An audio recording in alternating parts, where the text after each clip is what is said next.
Imagine a multi-million-dollar satellite just spinning wildly out of control in orbit. Or, a massive 5G wireless network completely collapsing under its own static interference. Yeah, absolute nightmare scenarios for an engineer. Right. And to fix disasters like these, an engineer isn't going to, grab a wrench or a soldering iron. They are going to grab a grid of numbers. Which sounds completely counterintuitive, I know. It really does. But welcome to the deep dive. You sent us this fascinating stack of highly technical notes labeled simply Day 6, and our mission today is to rescue the concepts inside them from the realm of boring high school math. Because they really are anything but boring. Exactly. We are looking at linear algebra and matrix structures, and you'll see pretty quickly how these mathematical grids are actually the invisible engines running the modern world. The notes you provided are they're really remarkable because they bridge abstract mathematical theory with three major and highly tangible engineering domains, so aerospace, electronics, and computing. But to understand how a block of numbers can, fly a spaceship or route a wireless signal, we have to start by fundamentally redefining what a matrix actually is. Yeah, I noticed that immediately in the first section of your notes. The text is totally adamant that engineers do not treat matrices as, static data storage. No, not at all. They're defined as structural operators. Operators, definitely the operational word there. Well, If you look at the conceptual core of the source material, a matrix is defined by its order. So an M by N matrix. meaning it has m rows and n columns. Right, exactly. Hmm. But structurally, it acts as a linear mapping operator. It takes a vector from an n-dimensional domain space, and it physically maps it into an m-dimensional codomain space. So instead of thinking of a matrix like, I don't know, an Excel spreadsheet just holding a bunch of dormant data cells. Right, which is how most people picture it. Yeah, it's actually more like a prism or a kaleidoscope. You shine a light into it, and that's our input vector from the n-dimensional space. And the physical structure of that prism bends, refracts, and, completely reshapes the light. And projects it out the other side into a completely new dimension. Exactly. That is a much, much more accurate way to visualize it. Mm-hmm. The matrix is the active machinery doing the transforming. The specific numbers inside the matrix dictate exactly how the dimensions of that space are bent or stretched, Okay, that makes sense. which introduces the first critical structure detailed in your notes, which is the diagonal matrix. And this is really where the engineering application begins. Because if a matrix is a tool that transforms dimensions, what happens when that transformation gets, messy? When it starts mixing different inputs together? Well, aerospace engineers face that exact problem constantly. To understand their solution, let's look at the mathematical definition provided in the text. A diagonal matrix is a square matrix, meaning it has the same number of rows and columns, denoted as n by n. But the defining feature here is that every single entry outside the main diagonal is strictly zero.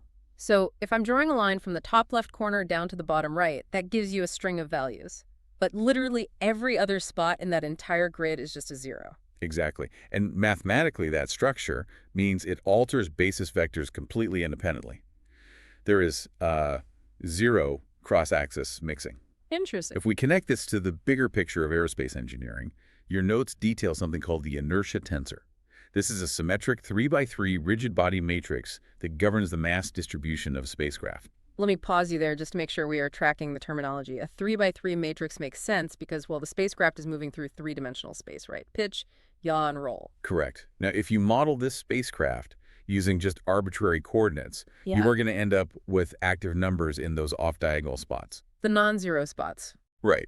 The source calls these cross-coupling products of inertia, labeled as IXY or IYZ. And physically, this means your rotational axes are mathematically tangled together. Oh, I see. So if a flight computer issues a command to simply roll the spacecraft, those off-diagonal numbers force the ship to unexpectedly pitch or yaw at the exact same time. Wow. Okay, I can picture that. It's kind of like trying to steer a shopping cart with a warped wheel. Oh, that's a great comparison. Right. Like you try to push the cart straight forward down the grocery aisle, but because the wheel's mechanics are compromised, your forward push inadvertently forces the cart to veer sideways into the shelves. Yeah, exactly. You have this unwanted cross-coupling where one action triggers a totally different unintended consequence. And I mean, in the vacuum of space, that kind of chaotic cross-coupling is incredibly dangerous. A pure roll command induces a spin the computer didn't ask for. Which could be catastrophic. Absolutely. So to fix this, the engineers apply a mathematical transformation. They rotate the mathematical frame of reference to align perfectly with what the notes call the principal axis of inertia. Meaning they find the object's natural balance points, basically. Yes, by calculating and shifting to those principal axes, the inertia tensor mathematically collapses. All of those messy cross-coupling terms, the IXY and IYZ values, they literally drop to zero. Leaving the engineers with a pure diagonal matrix. Right. And in this new mathematical state, a pure roll torque creates a pure roll acceleration. Zero induced pitch, zero induced yaw. That's fascinating. The diagonal matrix structure is exactly what allows for completely independent three-axis attitude control without any cross-axis signal interference. So the zeros are doing the heavy lifting by isolating the axes? We've seen how zeros isolate physical mass spinning in a vacuum. But what really stood out to me in these Day 6 notes is that this exact same concept is used for completely invisible chaos, too. Oh yeah, the shift to electronics. Yeah, the text applies this directly to electronics and wireless communications. The underlying physics shift from mass to electromagnetic waves, but the mathematical strategy is identical. In hardware and electronics, matrices govern linear systems and multi-port network behaviors. Okay. Specifically, your notes focus on MIMO antenna arrays. That's multi-input, multi-output networks. You can think of satellite downlinks, MIMO radar, or, just the wireless routing internet to your devices at home. Right, and these systems are transmitting massive amounts of data through the air simultaneously. And they are modeled by an M by N admittance matrix, or channel matrix, denoted as H. Now, in a noisy standard radio environment, the signals bleed into each other. Antenna 1's transmission leaks into receiver 2's pathway. Which causes static and dropped connections. Exactly. But the notes explain that if engineers can tune the radio environment so that the channel matrix H achieves a perfect diagonal matrix structure, the system achieves ideal channel isolation. Because the off-diagonal spaces are zeros, so the signal pathways are fundamentally walled off from one another. Right. Antenna 1 streams directly to receiver 1. Antenna 2 strictly to receiver 2. The crosstalk and electromagnetic interference drop to absolute zero, and this has a massive downstream impact on hardware design. How so? When your channel matrix is purely diagonal, you don't have to burn through aggressive, complex compute cycles running noise-canceling filters just to untangle a messy web of signals. The isolation is built into the structure. So in both aerospace and electronics, preventing an action is often just as structurally demanding as causing one. That's a great way to put it. The zeros in the grid are really the heroes keeping the physical and invisible worlds from bleeding into each other. But this raises an interesting question. What if isolation is exactly what you don't want? Okay, where are you going with this? Well, what if the goal isn't to separate the components, but to force them all to behave in absolute synchronized lockstep? Ah, right. That transitions us perfectly to the next structural operator in your notes, which is the scalar matrix. Okay, break that down for us. The scalar matrix is a highly specialized version of the diagonal matrix.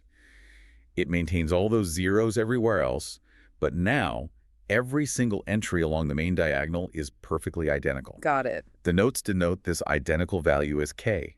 So instead of a variety of numbers on the diagonal independently controlling different dimensions, it's just the exact same number, k, straight down the line. Exactly. It acts as a uniform volumetric scaling operator. It changes the magnitude of a system without shifting its spatial orientation. The source provides 3 distinct applications for this across the engineering domains, which really highlights how absolute uniformity functions in practice. The first one is in aerospace, dealing with structural health monitoring, right? Specifically, a launch vehicle's pressure vessel. The notes mention isotropic stress and strain. Isotropic simply means a material behaves identically in every direction. When a material is under uniform hydrostatic pressure, it expands or contracts equally on all sides. The mathematical tensor mapping that thermal or pressure expansion forms a perfect scalar matrix. The spatial scaling is mathematically identical across all dimensions. That makes total sense. And the second application looks at electronics, specifically uniform attenuator networks. Right. So if an engineer is working with a multi-channel RF attenuator pad and they need to drop the power levels identically across multiple parallel transmission lines, they apply a scalar configuration matrix. So they all drop at the exact same rate. Yes. Every single incoming lane is scaled down by the exact same attenuation constant k. Wait, I need to stop you there for a second because the third example shifts into software architecture and computing. Yeah. And I honestly had a hard time wrapping my head around the necessity of it. Or the graphics rendering part. Yeah. The notes say that in game graphics, when transforming the vertices of a 3D object uniformly, the rendering engine uses a scalar matrix. But if I'm a developer and I want to make a 3D model of a car, like twice as big, why go through the trouble of building a matrix structure? Why doesn't the computer just multiply the existing spatial coordinates by 2 and call it a day? I mean, that seems like overcomplicating a really simple math problem. That's a really logical question, and the answer lies entirely in hardware constraints. Modern graphics processing units, or GPUs, they don't execute commands one by one. Right, they do it all at once. Exactly. They operate using massive parallel execution threads. They're processing thousands of vertices simultaneously. Okay, I fall. If you try to scale things sequentially, or if you feed the GPU different instructions for different parts of the 3D model, you trigger something called thread divergence. Thread divergence. Yeah. The GPU's physical execution blocks get out of sync because they are trying to process varying instructions at different times. And when that happens, rendering performance absolutely plummets. It tanks. Oh, I see. By wrapping this homogeneous scaling into a single primitive scalar matrix operation, the computing grid fundamentally forces all the threads to execute the exact same operation simultaneously. So it's basically a synchronization tool. Exactly. It minimizes thread divergence, keeping the rendering engine running at maximum efficiency. That is wild. The mathematical structure isn't just about calculating the right answer. It's about structuring the answer in a format that physically aligns with how the silicon chips are hardwired to process data. Form matches function at the microscopic level. It's really elegant. We've talked about manipulating spaces independently and manipulating them uniformly. But your notes feature one more operator. And sometimes the most crucial mathematical operation of all is mathematically guaranteeing that absolutely nothing happens. The identity matrix, denoted in the notes as I. Right. The identity matrix is a scalar matrix where those uniform diagonal entries aren't just any number k, they are strictly the number 1. Everywhere else is a 0. It functions as the multiplicative identity element in matrix algebra. It represents the absolute state of zero modification. You know, the best everyday analogy for this is hitting the tare or 0 button on a digital kitchen scale. Oh, I like that.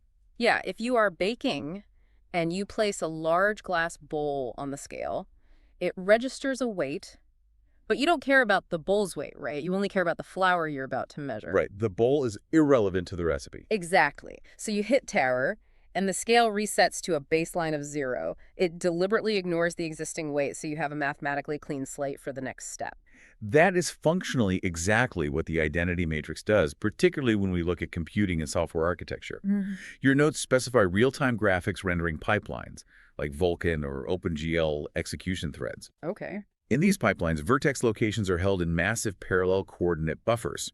Before a rendering engine applies a complex translation, rotation, or projection pipeline to a 3D model, the hardware registers have to initialize the transformation state. So they set it directly to an identity matrix I. Yes, because multiplying any vertex matrix by I returns the exact original spatial coordinates. It clears the transformational state completely. But why is that clearing step so vital? Like, if the engine knows the next step is to rotate a 3D character, why not just apply the rotation matrix immediately? Why bother resetting the scale first? It all comes down to how computers handle decimals, specifically floating point numbers. Yep. Computers do not possess infinite precision for decimal calculations. Right. Every single time a system calculates a spatial transformation, there is a microscopic rounding error at the end of the decimal chain. Because the computer has to eventually cut the decimal off to save memory, right? Exactly, it just runs out of space.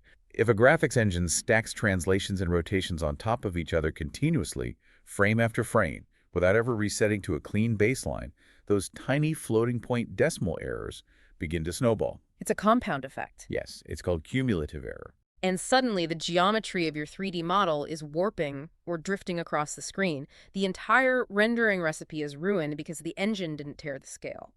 The raw spatial memory becomes physically corrupted by those cumulative errors. The identity matrix prevents that degradation by constantly providing a rigid mathematical reset state. That is so crucial. It is. And we also see this baseline concept heavily in the other domains. The notes mention aerospace sensors and electronic pass-throughs. Right, I saw that. In aerospace, an aircraft relies on an inertial measurement unit, or IMU. If the sensor's transformation matrix is exactly equal to relative to the vehicle's frame, It indicates the sensor is perfectly aligned. So no adjustments needed. Right. It requires zero cross-axis calibration filtering. It acts as the null telemetry baseline. Huh. And in electronics, an array of ideal voltage followers serves as a pass-through stage. Okay. The transfer function matrix is the identity matrix, which guarantees the output voltage signals identically copy the input signals without introducing any phase or amplitude distortion. It serves as a perfectly transparent buffer. So whether an engineer is dealing with software graphics, physical sensors, or analog circuitry, the identity matrix represents the ideal state of unaffected truth. Exactly. The perfect baseline. Man, we've covered how these matrix structures govern physical spacecraft, wireless frequencies, and digital baselines. But there is one final section in your Day 6 notes that really ties the computational side together. The spatial complexity section. Yeah. It's about how a computer actually handles these massive grids of numbers without burning through all of its available memory. The text highlights a Python and NumPy verification engine section. This brings us to a concept called spatial complexity and algorithmic routing. Because if a system is processing a massive matrix, say a 1,000 by 1,000 grid, that is 1 million individual data points. A lot of data. Right. But if it's a diagonal matrix, 999,000 of those points are just zeros.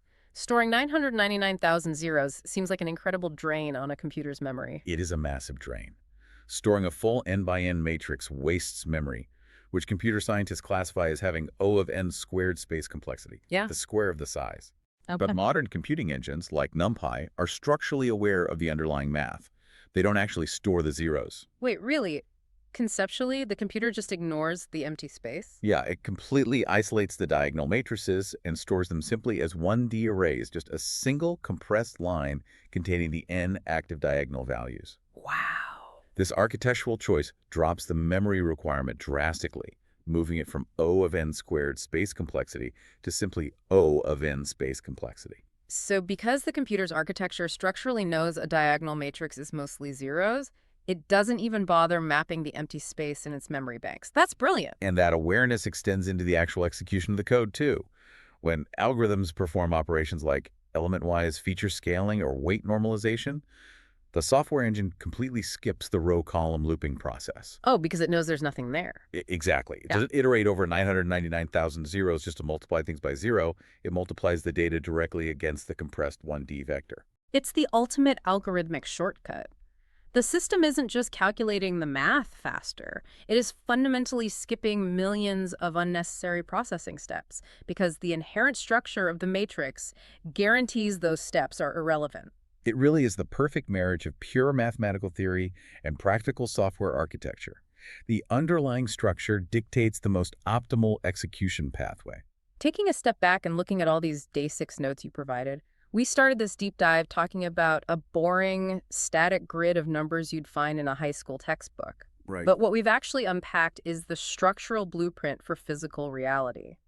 Abstract numbers mapping directly to very tangible engineering hurdles. The math is the invisible scaffolding holding it all up. I want you to remember this the next time you are, streaming a movie on a 5G phone, or playing a massive 3D video game, or watching a rocket launch. The success of those bleeding-edge technologies doesn't just come from big engines or fast silicon processors. No, not at all. They rely entirely on whether a mathematical matrix has zeros in exactly the right places. The unseen structure is what allows the visible world to function. It's a continuous process of decoupling chaos into order, which, if we look at the broader implications of these notes, presents a really fascinating paradox. How so? Well, we've established today that an identity matrix, or a perfect diagonal matrix, represents absolute mathematical perfection, zero crosstalk, perfectly balanced mass, ideal isolated channels. Right. But the physical universe is inherently messy, noisy, and deeply coupled together. Everything interacts with everything else. The shopping cart always has a wobbly wheel. Exactly. So it leaves you wondering, how much of modern engineering isn't actually about inventing new things, but is simply an endless, exhausting battle trying to force messy, unpredictable, real-world physics to behave like these perfect, constrained mathematical boxes? That's a deep question. Are we really mastering nature, or are we just constantly cleaning up its matrices? Man, now that is a thought to leave you with. Yeah. From a dusty textbook grid to a daily battle against the chaos of the universe. Thanks for joining us on this deep dive into your notes.